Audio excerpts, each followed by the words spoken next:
I pledge allegiance to the flag of the United States of America and to the republic for which it stands, one nation, under God, indivisible, with liberty and justice for all. Good morning. It looks like everybody is here. Any additions to the agenda? Not, we will move into the consent agenda. Approval of the minutes, finance report, and the January check register. Move to adopt consent agenda A, B, and C. Been moved by Commissioner Ward, seconded by Commissioner Buble. Any further discussion? All those in favor? Aye. Opposed? I think there was some Platts County builder supply in this one. I thought that was last time. If there was, be known that my vote will not include those and that I am a principal owner of Platts County Builder Supply. I didn't see those, sorry. I like checks. All right, comments from the public, and we do have folks that signed up. So if y'all want to come up. Sure. Yeah. While Neil and Patrick are coming up, I just want to say that Neil and I have been trying to schedule a Sean Clark special Port Westward tour. He claims he's been out there, but I'm like, have you been out there with me? You know, so anyway, we're after, Neil Manu with Pacific Northwest Waterways Association, Patrick Harbison with them as well, and Port of Climate Commissioner. Right. We'll go with that one right now. Okay, yeah, right. That's the hat you're wearing. Yeah. We've heard of those guys. He wears multiple hats. He's the vice president of Pacific Northwest Waterways currently and co-chair for IPNG, Inland Ports and Navigation Group, which is what we're here to spend the next 2 hours talking about. 2 minutes. So Sean, Got it here, huh? that slide deck here we'll share. And we make sure that you all have access to this. There's a lot of information in here. We're not going to cover near all of it. Our goal is to do a quick 5 or 10 minute overview and give you all a flavor of what PNWA and mostly IPNG has been up to and what we're focused on here. So we'll just jump in. Thank you for the opportunity. We really appreciate it. Again, we'll talk about IPNG and then we'll talk about 3 main policy issues that we're focused on at the Inland Ports Navigation Group, IPNG.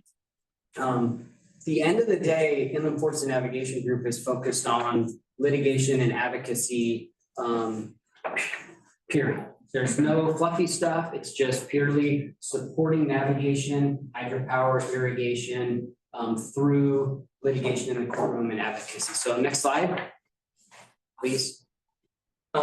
This is a fun slide because this just highlights our 31 members of the Inland Ports Navigation Group.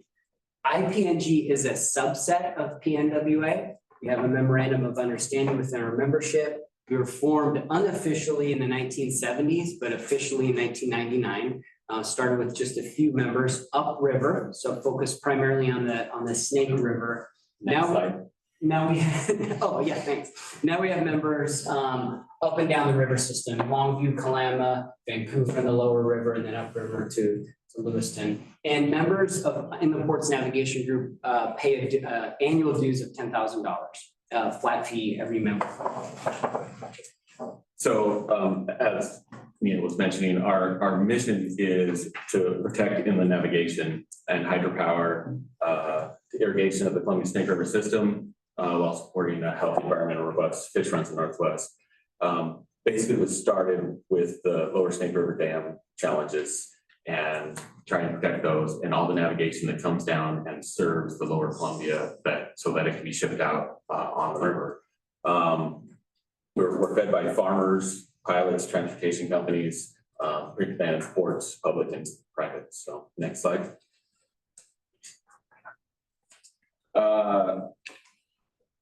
We have a history of success on the Snake River.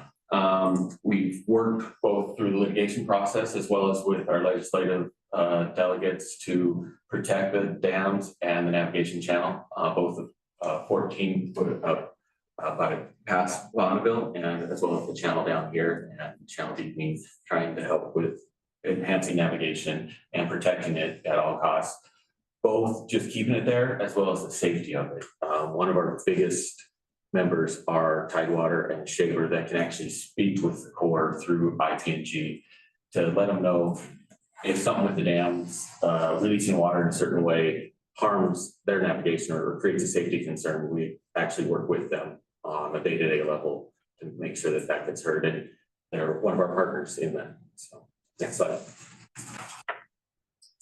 I will attempt to give an overview of 20-some years of litigation. I can hit it in 2 bullet points, and this, again, you'll have access to this slide, I hope. The Columbia River System Operations EIS was a very thorough EIS process conducted from 2016 to 2020. All federal agencies, $55 million, and that EIS process concluded that the 4 lower Snake River dams needed to be maintained in place as a preferred alternative. It was not to remove those dams. So that was great. Immediately, the federal government was sued by 6 sovereigns, some tribes, and the state of Oregon and Washington. So the federal government's a defendant.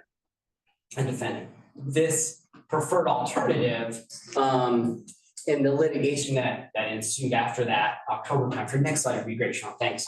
From October 2020 through kind of now, we've had some ups and downs. Several past administrations have done the same thing. There's been an EIS, they've disagreed, they've ordered a new EIS, and this has gone back and forth for many years. The Biden administration said, let's do something different. Let's do a federal mediation process for a couple of years. And so that's where IPNG spent a lot of time from about September of 2021 through December of 23, really being involved, which takes a lot of attorneys and legal fees to be involved as a defendant intervener on behalf of the US government in that process. Ultimately, it was not a great public process from our standpoint. We were left out of a lot of that mediation. And ultimately that ended up in a stay of litigation that we're currently under right now, 10-year stay. So what we think, next slide, Sean, please. So what that leaves us is this last administration was sort of we like to call it the fox guarding the hen house analogy. We're in a new spot now, and there's a lot of uncertainty. One of the things that we feel litigation-wise is this 10-year stay is vulnerable and likely may lead to, probably will lead back to the courtroom.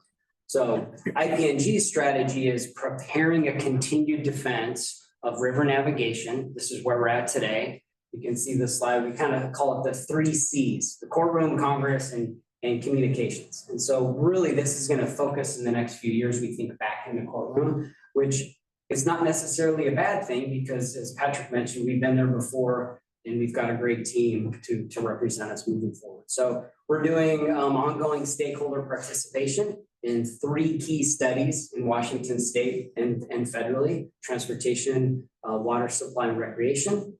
And then we're tracking this new supplemental EIS that the last administration rolled out back in December. And that's super important that us and our legal team stay on top of and manage from the aspect of, does that upset or change the 2020 Columbia Snake River EIS or not? So we need to be actively involved in that. Next slide. I want to touch one point on Columbia River Treaty. I'm not going to do this topic enough justice at all because it's hugely important to everyone on this whole river system. All $31.2 billion of trade that enters and exits the Columbia River every year are going to depend on this. I'm just going to say on this, IPNG is very actively engaged in monitoring every aspect of Columbia River Treaty. We're very close to the finish line, and so federal advocacy that IPNG does is going to be hugely important for the rest of this year to get that treaty fully ratified. Next slide. I just like this slide because it's a fun picture of that thing. It matches my tie and my shirt. Again, we have an agreement in principle in place between the US and Canada. We have a predictable flood control regime for the next 3 years. But we have some hiccups that we're advocating for flood control funding. We need to pay Canada for year 2 of this flood control by September. And I don't know if you've heard, there's some challenges trying to get budgets across in DC. So we'll be busy for the next bit, but it's what we do at IPNG to advocate for the river treaty. Again, this affects not just downstream, but this affects all river users all the way up to Lewiston, all the way up to Snake River. The 2 principal areas this really affects the downriver areas. is we've been lucky enough to go for almost a decade, or more than a decade, without a low water event. So we Yes, haven't had to yes. send ships out light. This new one really, the new flood management has a possibility of going in that direction if they don't manage it properly. It's because the water isn't being held in Canada like it was. We can only hold 10% of the water that Canada can hold. So if we don't have the water come late September into October, we may end up with events that have to send ships out of light. And every foot is what, $1 billion a day? Million and a half dollars worth of cargo, every foot of draft in the lower river. Was that agreed to by both parties, both sides, when they made that change? It was. It was. So there are some challenges that we as IPNG and PNW are working through with the Corps of Engineers to understand what their modeling data shows and how will that impact river users. And that's continuing now. And we meet with them monthly, literally the dam operator, the one in charge of operating the dam system. We have a monthly meeting with them, what went well, what isn't, what's coming down the pipe. And we're also working with them to look at sediment control, which they didn't even think about. How does it change sediment coming down at us? The last one is, I know that some of your parts are protected by levees. I'm a diking guy. And so how does the change in water affect the levees? Because there will be higher water for longer and that can really affect it. But if low water can also erode the toes. So we're working with Army Corps at 408s to make sure that that works as well. Let's be clear.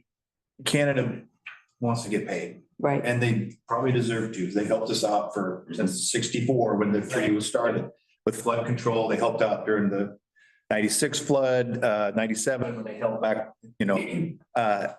that's probably going to come down to how much we end up paying them. Am I right in that, or is it? It is, and the big win, I'd say, is on the power side. We pay Canada in a Canadian entitlement in power. That number has decreased dramatically. So that's a big win on the US power side.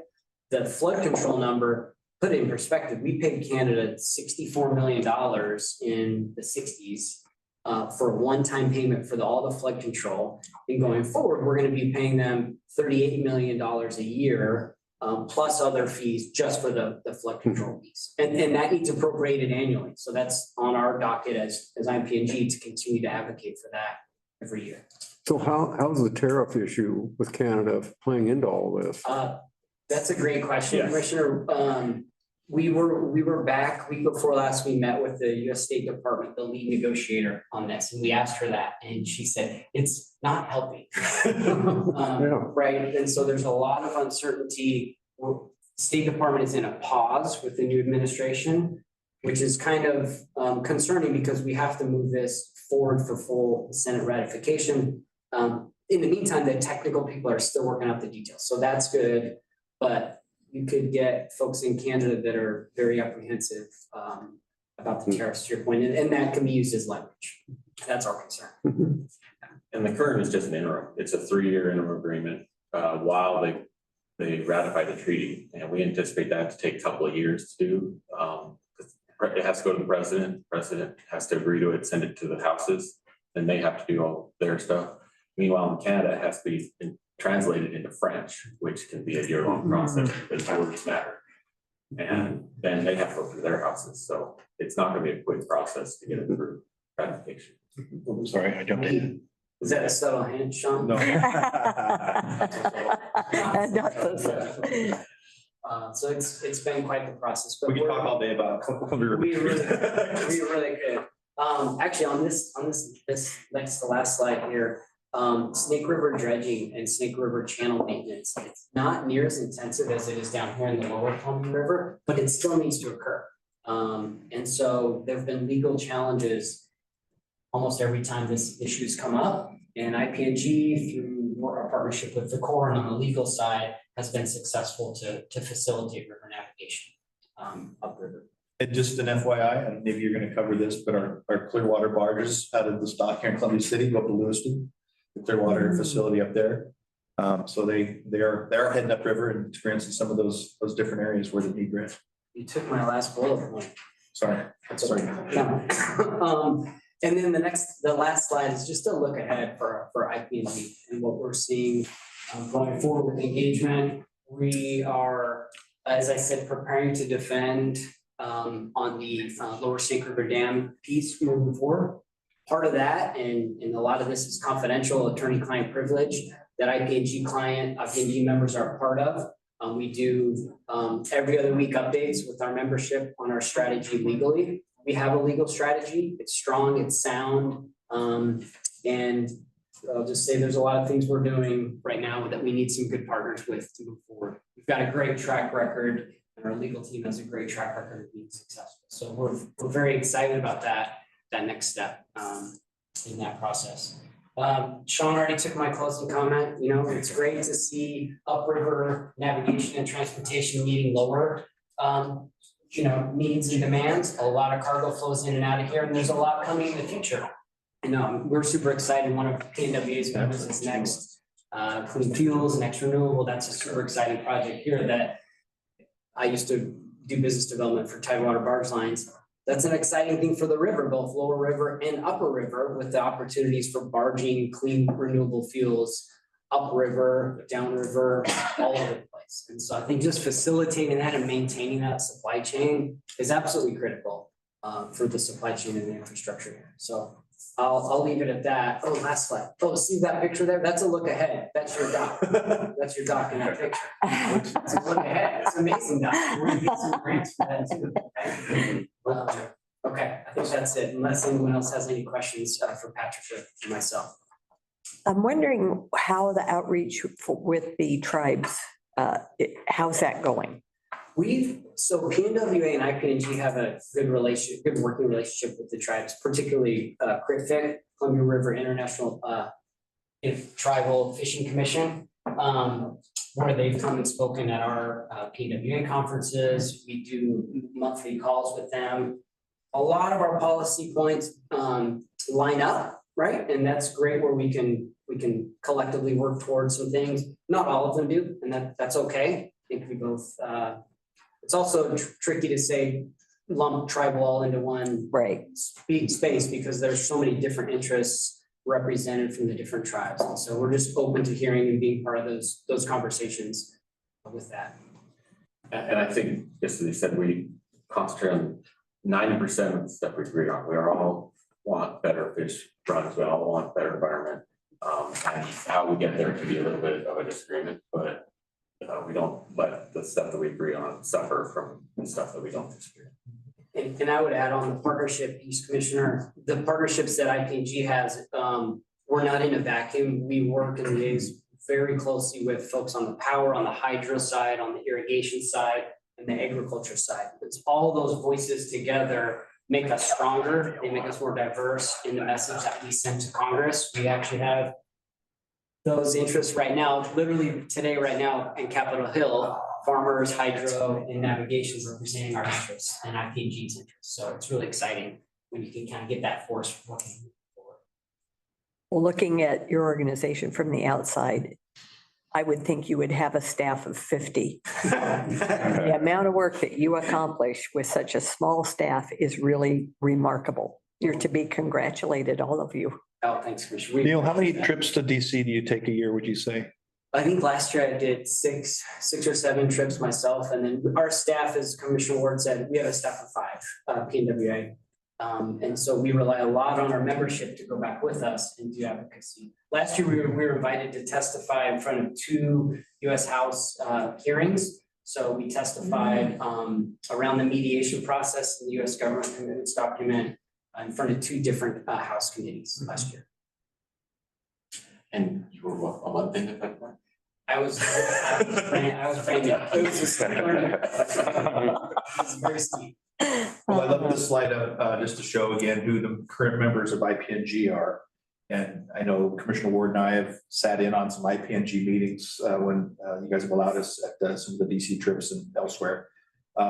Fascinating, the stuff that you guys are working on. I mean, just a subset of the bigger PNWA stuff and very important litigation type work. This is the ask, right? Is I guess is for us to join. Would be amazing if you could join. And I think your needs and your issues align 100% with IPNG and IPNG's membership. So we're stronger together as we move forward. for sure. Yeah, that's an impressive group. Mhm. It'd be nice to see our name added to that. It's, Agreed. we appreciate that. It's the best part about that group are not just the logos are great. And I mean this, it's the Needs people, one more. it's the people behind it. And it is, as you said, Commissioner, we are a small staff.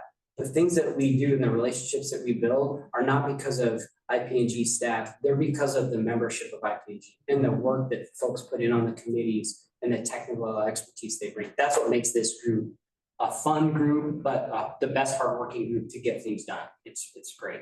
I follow them on LinkedIn and I'm amazed that, it seems like you guys are always back there, but the people that go back, I mean, the weed interests and stuff, you got the Washington wheat growers. They really are afraid, I'm guessing, of anything changing with the dam situation, right? Because it's. Oh, huge. That's a good Yeah. point. So not only do we go back east, but we bring east back over here, and join, the Mississippi area, the navigation group in there, to make sure we're aligned and not hurting each other moving forward with that stuff. But, Washington, we brings 20 legislative staff members to tour the dams every year. And IPNG is part of that, to explain the issues and that stuff with it. That's a great point. The partnership and the advocacy we do isn't just for our 24 representatives and senators, Oregon, Washington, and Idaho. There are 24. It's with the Midwest and the Mississippi, and we're saying both ways. We have to help and advocate for each other. They rely on this system just as much as they rely on their own system on Mississippi. So it's a nationwide issue, really. We're all in it together, huh? Indeed. Yeah. Right. Any other comments, questions? All right. Thank you. Thank you all. Thank you so much. Appreciate it. Appreciate it. Do we have any other public comment? Nobody signed up in the room. Anybody online? If so, please raise your hand. Okay. Moving on to old business. Marina update. Not Miriam. I was gonna say. We knew that. Oh, good. All right, good morning, commissioners. All sun shining out behind you. Great day. We just have one update for the marina that we'd like to bring up for comment regarding our marina's RV park dump station. We've been experiencing higher expenses to pump out 4 tanks used for our RV park dump station. We spend approximately $4,800 every 2 to 2.5 months during the season, pump out 12,000. We can attribute a large portion of this volume to misuse of the facility. Our current user base doesn't align with the intended users we had in mind when we built the dump station. We have seen non-recreational vehicles such as pickups stacked with personal tanks taking advantage of unlimited disposal at the port's expense. The automated dump station does not limit the number of gallons a user can dispose of. The access lid has been found wedged open, allowing vehicles to dump while paying only 1 user fee. To help counter large volume disposal and keep the intended use for recreational vehicles, the Marina Advisory Committee and port staff suggest we make the following changes.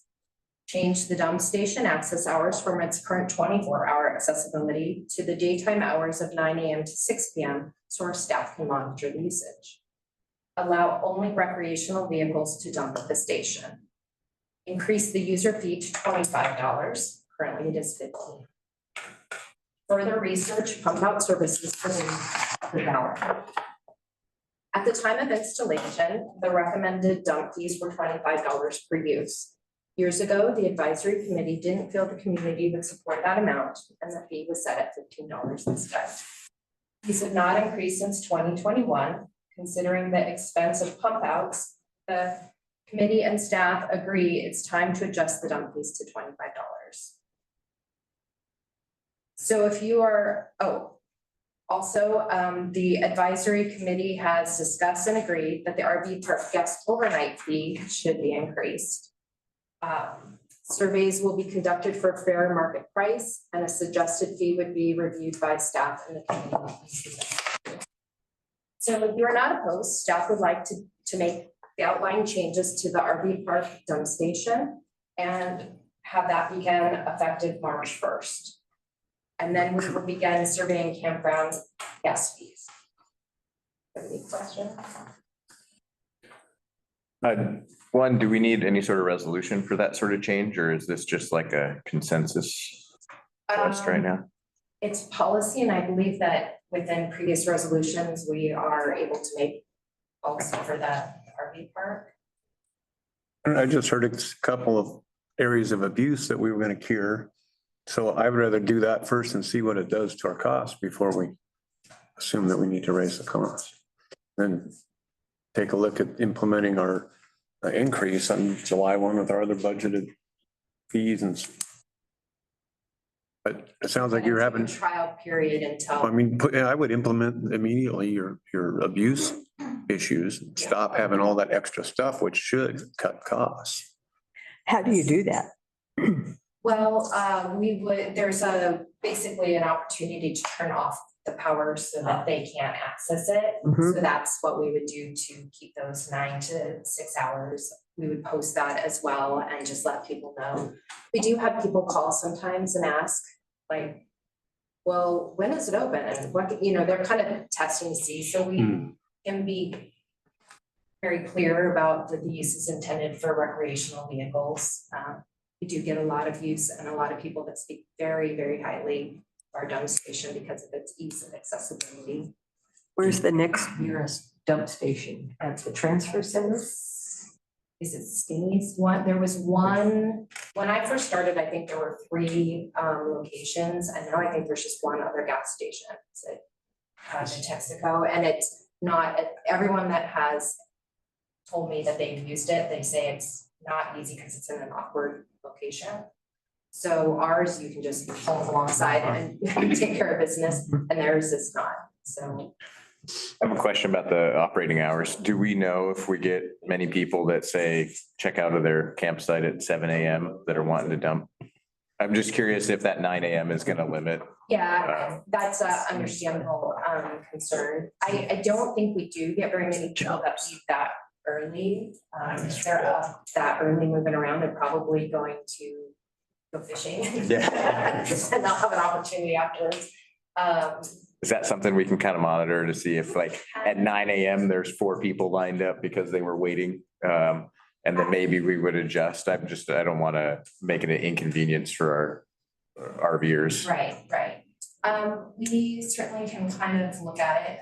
One of the challenges that we have, as I kind of mentioned, like one of the biggest times, I mean, we get a lot of use during our high Season. RV park season, yeah. So we're not there yet, and I can go back to the end of summer even and kind of take a gander. There's a camera that faces that way to see what kind of use.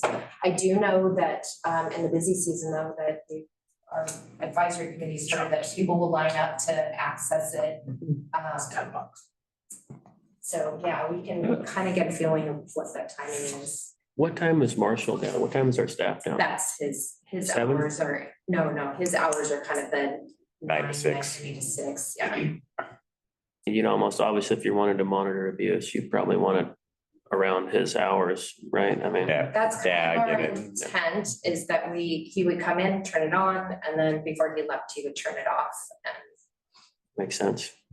And it does seem like we need a little more notice to the public about the increase. I think the increase is fine. I think it's necessary, but to have it start in March, that doesn't give people much warning. And I think it's just respectful to maybe put some signs up and let them know that this change is coming.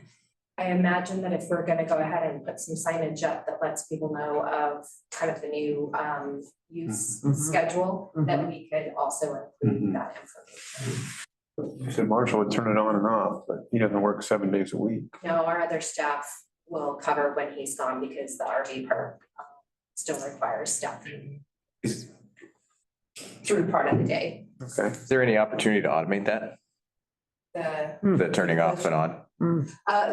There's no automatic way to do it, and so it's. The power you could. That's kind of what I was thinking. Yeah, it's just power. My hot water. Yeah. We can look into. if Timer there's any switch, way yeah. to make the company doesn't have that ability to Oh, do that. I'm just curious. I'm sure it's possible. How much Yeah. money it costs is a big question. We can look into, Okay. we can verify that, yeah. I think on Give you the, guys an update on that too in the department report, like what our findings are. Right. on the back end too, if after 6 PM in the summer, there's a lot of light still, people are still getting off the river, maybe wanting to dump. So just, I don't know if it's going to be an issue, but it definitely popped into my mind. Well, and perhaps if there's a timer, we can, a timer option, it can be seasonal to accommodate daylight hours. Yeah. Questions? No, thank you. All right, thank you for your time. Yeah. Okay, airport update. Good morning. Good morning.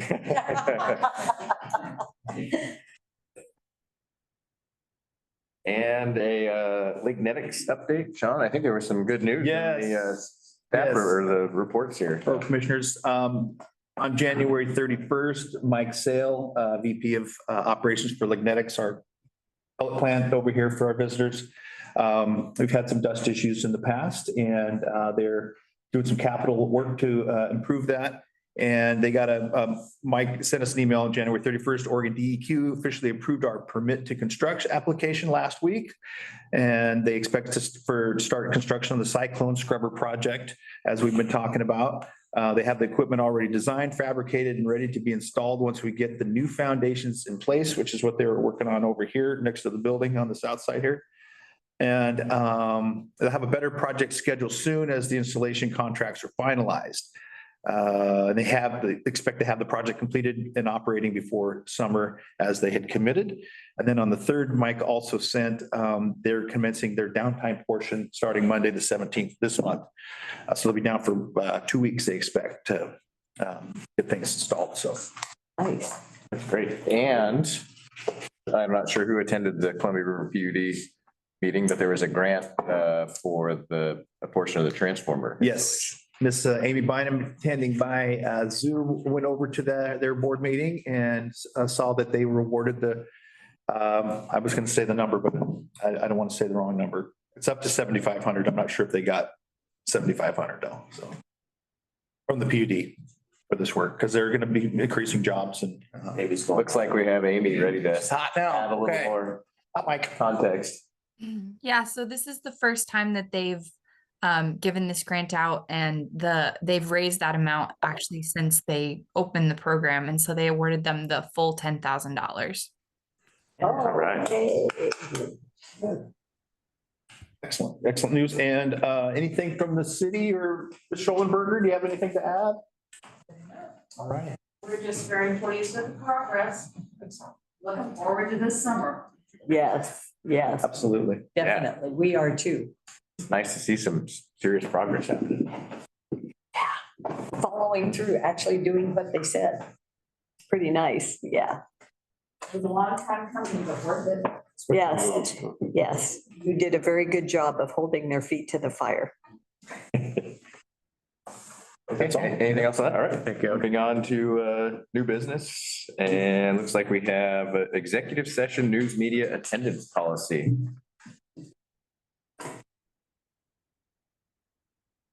Good morning, Commission. Good morning.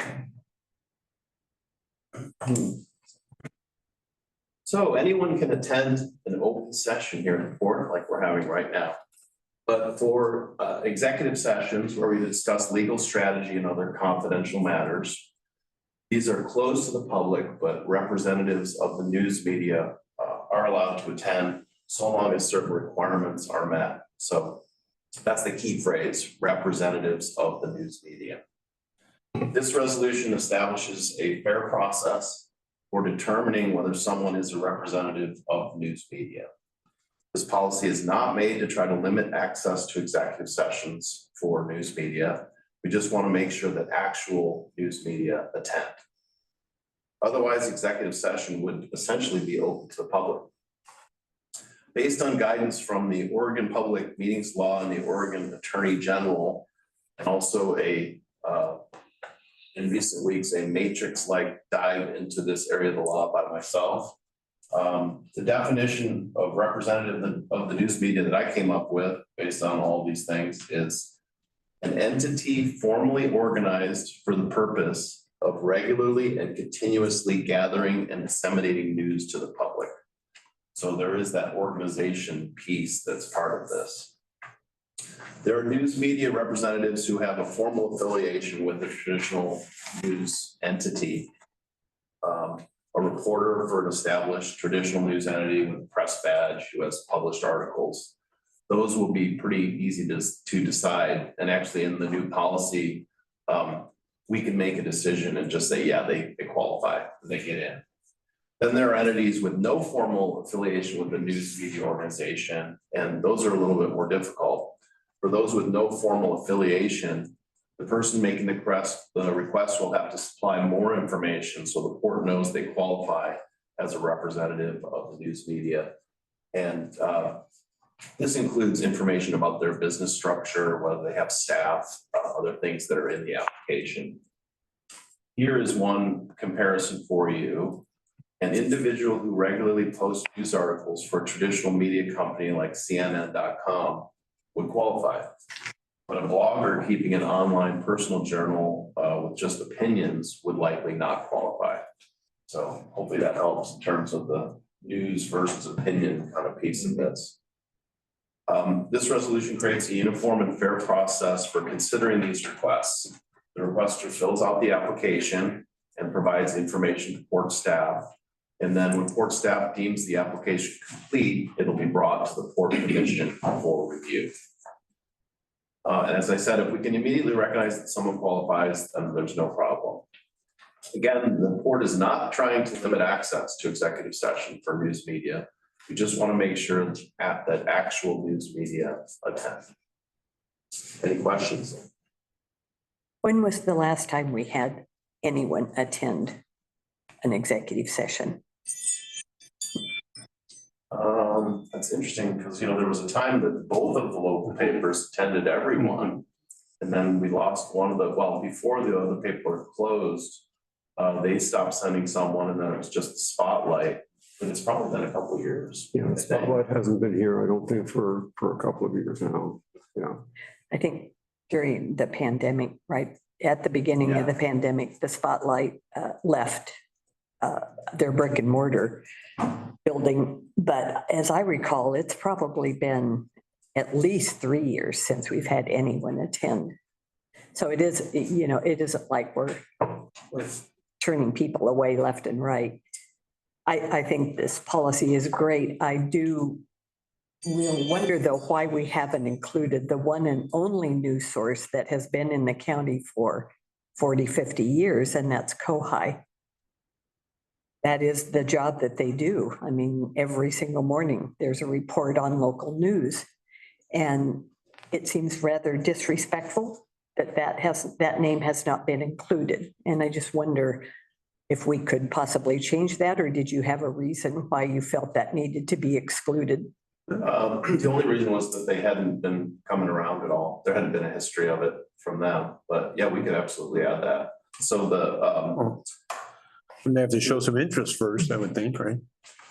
And Well, but they're not listed. It was just examples. Spotlight is listed and they're never coming around either. They haven't shown Is it. it listed as an example though? Those are just examples. Right. They're just examples, they're not.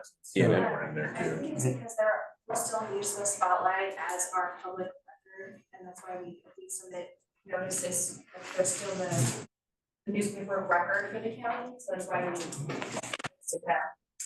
I mean, there's no reason why. Spotlight's gonna disappear too. And Absolutely. there's not gonna be a newspaper record. I don't know how we do that then, but that's on its That's way. going to be very tricky. Yeah. And really the only time they cover anything in Columbia County anymore is if it's highly salacious and clickbait.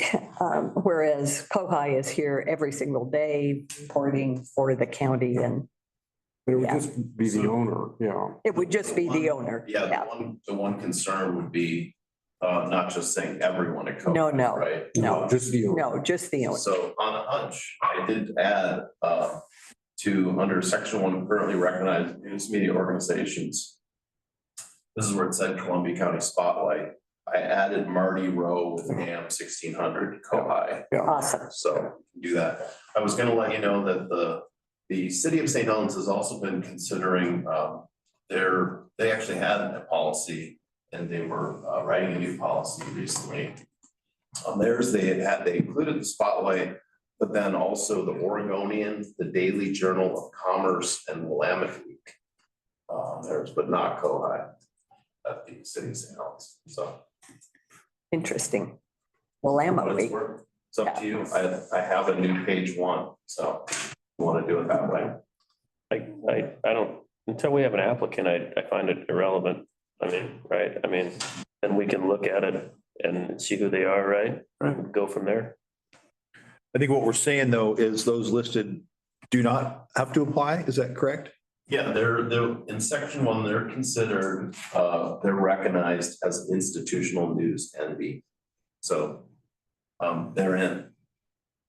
Anybody else can get in, sure, applying. So this would let the spotlight, they'd have to apply, of course, but then, this would let the spotlight in and then Marty Rowe with this change.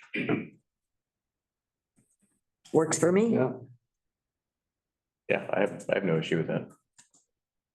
Thank you. That's a lot of work. Yeah.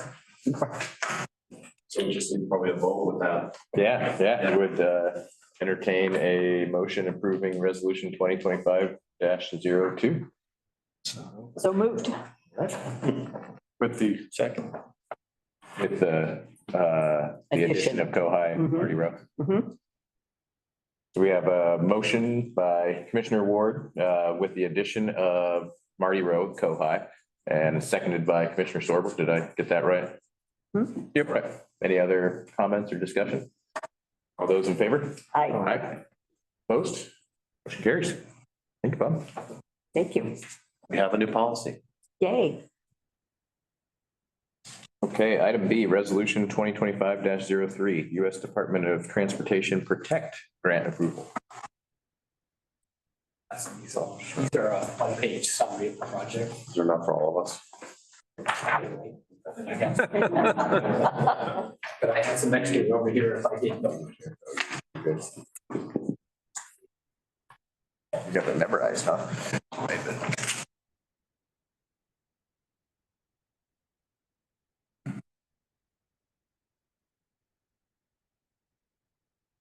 Good morning, Commissioners. Good morning. If approved, resolution 2025-03 would authorize the board to apply for and set aside matching funds for U.S. Department of Transportation, promoting resilient operations. Lost my script. For transformative, efficient, and cost-saving transportation discretionary grant program. That acronym of that mouthful is PROTECT. PROTECT grants are used to improve the resiliency of existing surface transportation assets to withstand natural disasters, including earthquakes. Next slide, please.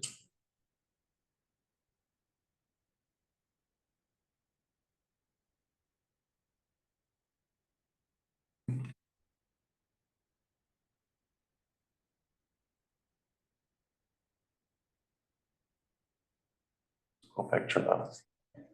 Windy day. Beautiful picture.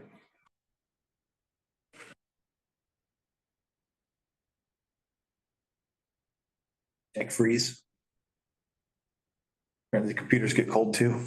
It was 16 in Global this morning when I got At up. my house as well, it was 15, 16 degrees. It was cold. I left my truck out Be really windy. accidentally. Did really? Oh, boy. Cold and. That's a bad combo. Yeah.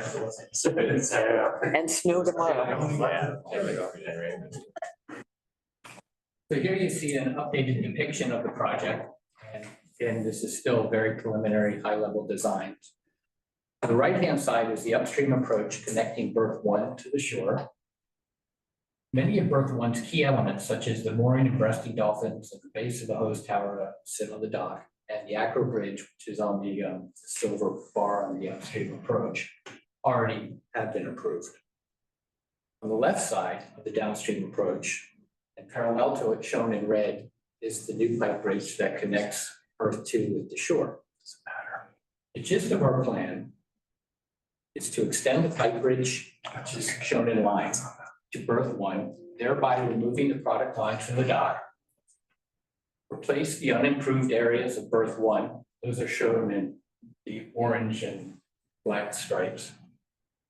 And demolish and replace berth 2. Over the last few weeks, we've been working with KPFF to develop a rough estimate of the project's cost to quantify our grant request. Unfortunately, as tends to happen, the estimate seems to only go in one direction. As the estimates grew, we realized that the cost had outgrown the likely grant award and the port's ability to meet its 20% match obligation. Therefore, we split the cost of the project between the 2 berths and are making the application for extending the pipe bridge and the berth 1 improvements. Next slide, please. Now, this slide shows estimates of the various components of the project and how they were split between berths. I don't mean to strain your eyes with this, but it's just, there's a lot of moving parts, so the numbers were constantly changing and the swings were not by pennies. Next slide, please. So as I mentioned, for this grant, we are applying for funds to extend the new pipe bridge to berth 1 and replace the unimproved areas berth 1. So here's a summary of the cost based on the pipe bridge extension and berth 1 improvements.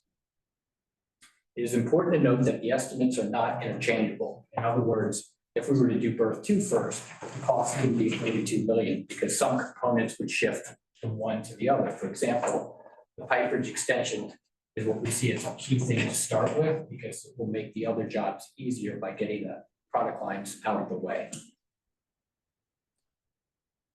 The resolution and staff report have higher figures than what you're seeing here. And as I mentioned, when we do have swings, they're pretty substantial. For example, at one point we were splitting the work on the ground improvements at the ends of the support and realized, well, if we're doing berth 1, we need to do both because otherwise one end is vulnerable. If you're improving the upstream approach, you should do the corresponding groundwork. And if you do, you should do the groundwork at the pipe bridge because that protects, if the land were to slide during the seismic event. So that's why the numbers change over time.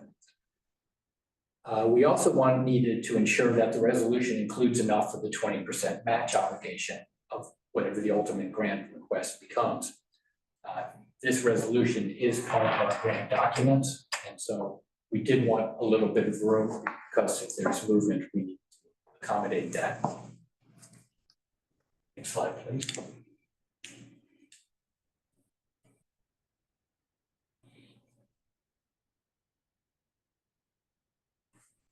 So this slide shows the source of funds that can be used to meet the 20% match. And this is based on the $30 million that you saw in the prior slide, which is $6 million. So I've adjusted these figures from the 8.5 in the staff report.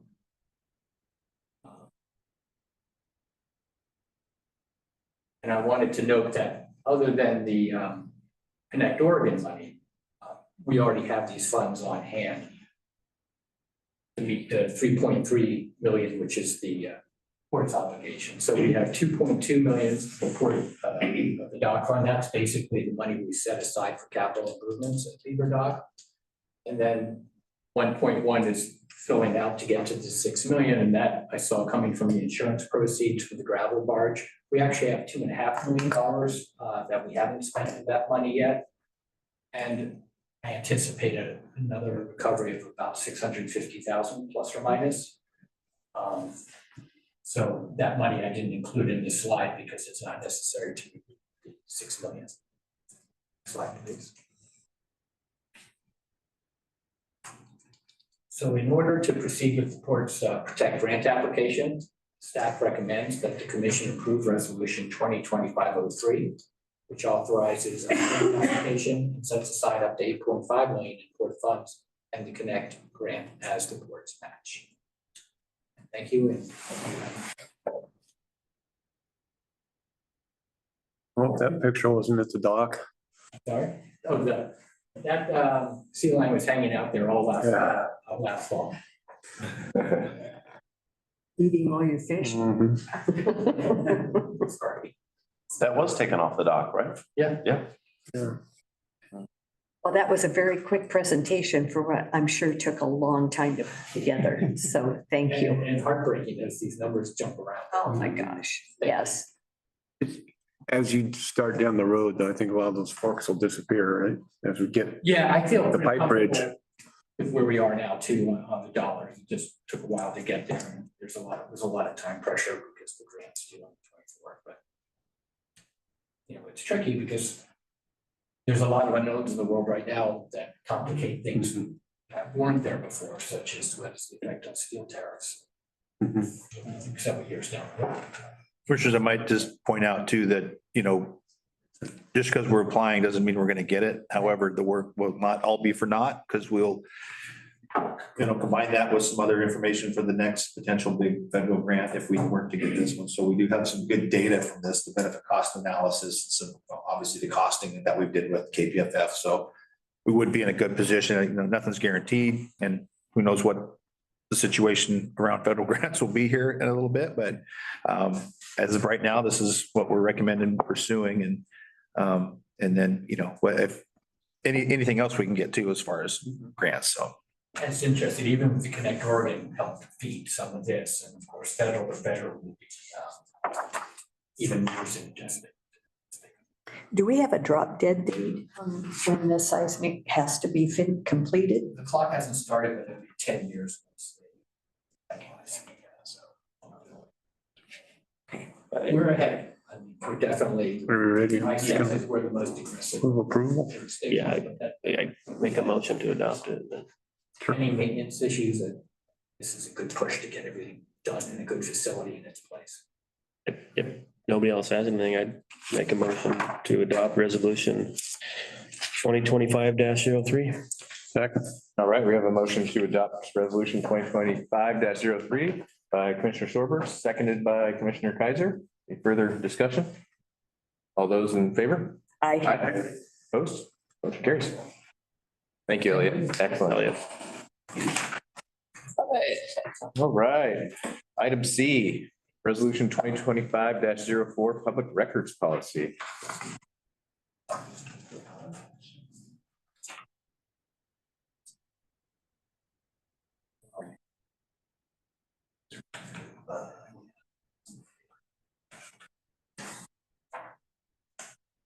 The online is still going, but it's not showing up on the screen here. See it on Bob. Bob's connected. He's zooming. Good morning again. Good morning. It has been 17 years since the last port public records policy was drafted in 2008, and many aspects of the Oregon Public Records Law have changed. This policy repeals the previous policy and provides important updates to ensure that all requests for public records are responded to in a lawful and timely manner. This new policy establishes 3 levels of requests so the port can be transparent and make government records available to the public. There's level 1, level 2, and level 3. Level 1 and level 2 are no charge. So level 1 is, I've long thought that we needed this, and this is, there was never a category for records that are just not public records requests. So let's say we put out an RFP and some of the bidders want information, or information from governmental partners, or information during litigation. We never really captured that in our previous policy. So that's a level 1 request. There's no charge for any of that. And then a level 2 request is anything that's less than 30 minutes of staff time to fulfill. So it was previously 15 minutes, but we've kind of felt like around here that 30 minutes is a better number for that. And there's also no charge for that category as well. And then for the level 3 requests, anything more than 30 minutes of staff time to fulfill, you know, it could take research, compiling records, legal review, that sort of thing. There will be a charge. And one of the big areas that that Oregon Public Records changed in 2017, they went to the 15 business day rule. So basically you have to provide an acknowledgement as to whether you have the records or not within 5 business days. And then you're supposed to either provide an estimate or provide the records within another 10 business days. So that's that 15-day rule. So this policy complies with those changes and allows us to respond in an orderly, consistent, and reasonable manner that complies with the Oregon Public Records Law. Any questions? How many do we receive in a month? We don't really get a lot of public records requests. We had a flurry last year. So I would say less than 1 per month, probably. Probably dependent on what we're. The issue. It's a topic of the day. Yeah. The last one we had was in December and it ended up, we didn't know who it was and it ended up being Mr. Ehrenfeld's lawyer who was requesting records for his, the Railroad Avenue people. Mhm. So. Mhm. So I think a lot of times we make a judgment. If it's something that we can get together and just email to the person, then we just waive the fee and send it to them versus having all staff, getting together and doing estimates and spending all this time. If it's quick, Just do it. we just do it. Yeah. Yeah, I appreciate the flexibility of the policy, and it keeps it from costing people too much money if it's something simple. Absolutely. Or if it's in the public interest. So I thought this was really well written. Thank you. Good job. Right. Action item, is it not? It is.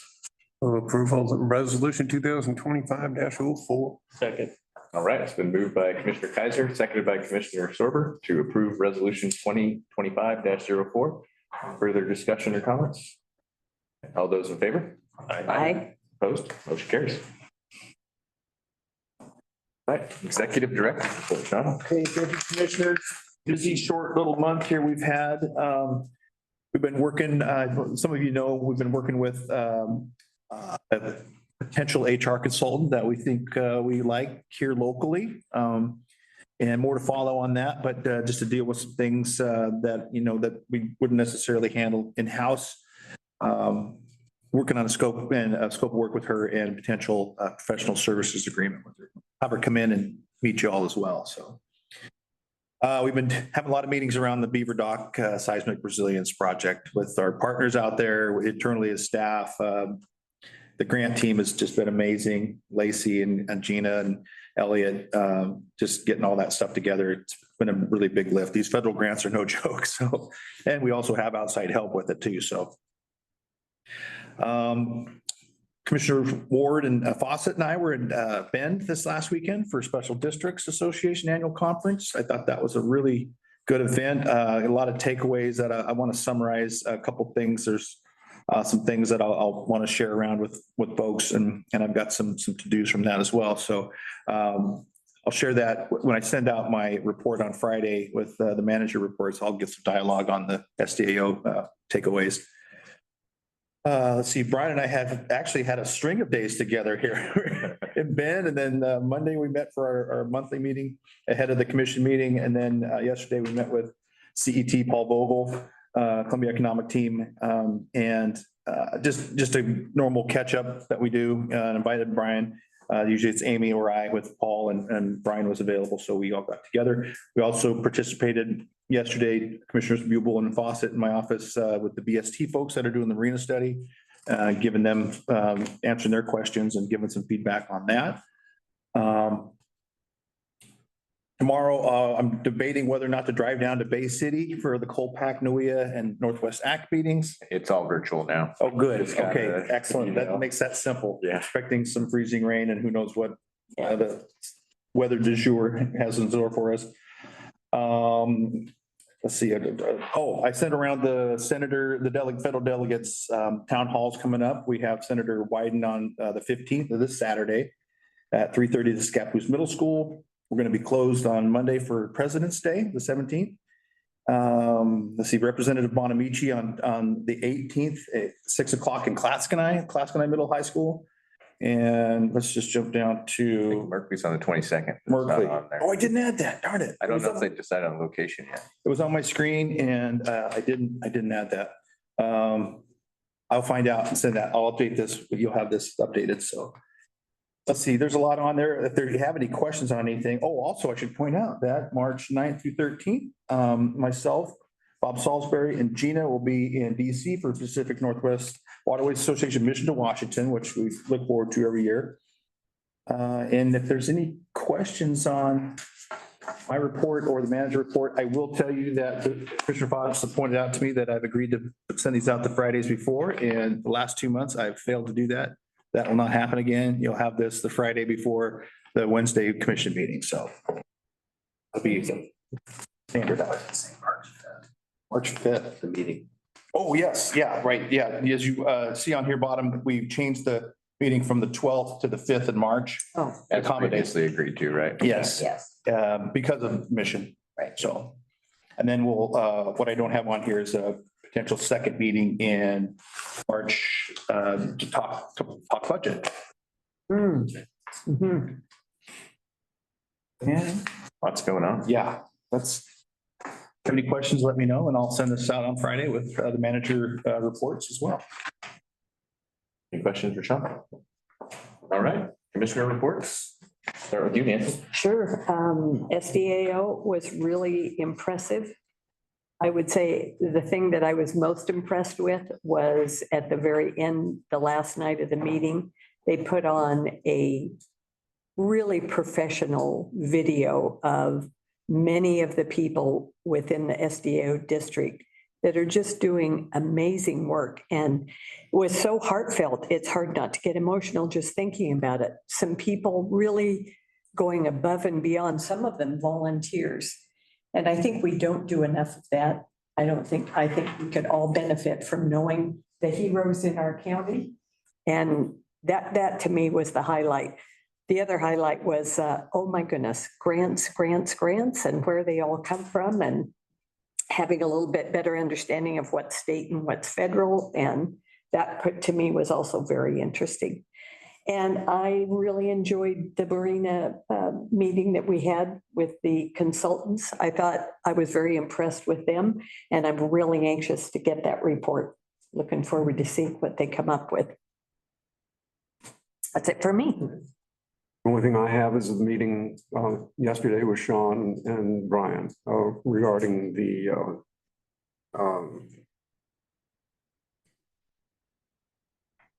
Marina. Why did I? BST, a lot of acronyms, BST, Marina Study.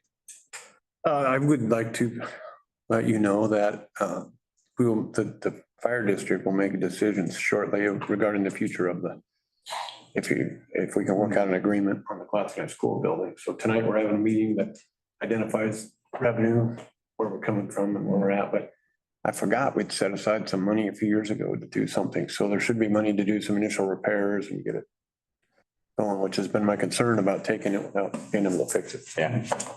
Wow, that's awesome. Interestingly, quick aside on that, we've had a flurry of interest on that building here recently, all of which I think could easily point to Clatsville Rural Fire Protection District being the owners and maintainers of the building and helping with the community. I'm thinking that's what you talked about wanting to do anyway. I talked with Nancy a little bit on the phone the other night. The only issue is we're not good lease writers or people, so we might look for a little partnership there. For a rent-free in the office? Yeah, which Elliot is grandfathered for life. Where are you gonna put them, in the restroom?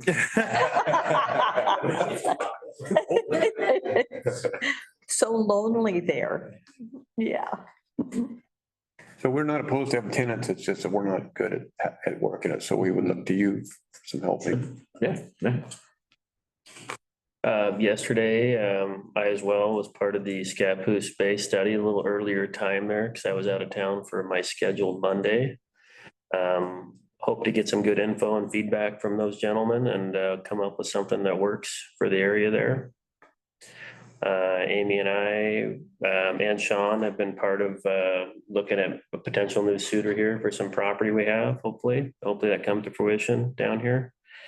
And appreciate all the hard work, Elliot and everybody else in the staff that was part of that. I know that's probably a major pain in the butt, digging for funding and putting all that together. Couldn't do it without you guys, so thanks again.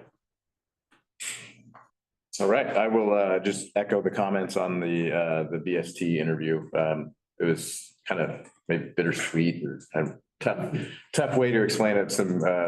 I'm looking forward to getting more data to really understand how we're funding and how much we're losing essentially at the marina and what our opportunities are there. But it also was pretty obvious that we're going to continue to have some real struggles with the cost of dredging. So just, among other costs. yeah. And the SDAO conference was excellent. Really appreciated the Oregon legislative updates, which is a little easier to understand and with a little more certainty compared to what's going on at the federal level, and just some great networking, some opportunities to catch up with Commissioner Ward and Sean and meet some other people. So really great conference. And I didn't want to let this go since we have IPNG in the room here. I was curious about how we would potentially move forward with the membership of that group. And I kind of whispered Sean's ear and he said it believes it's within his signing authority and just needs consensus from the commission. If there's no opposition to that, I personally believe we should be a part of that group. Me too. The issue with that? FYI, the buy-in is 10,000 a year. Just that, I don't think that was stated. So that's the ask. So. Yeah. I think you got a head nod. I think Clearwater Paper is a member already. So we have a tenant. Pretty, yeah.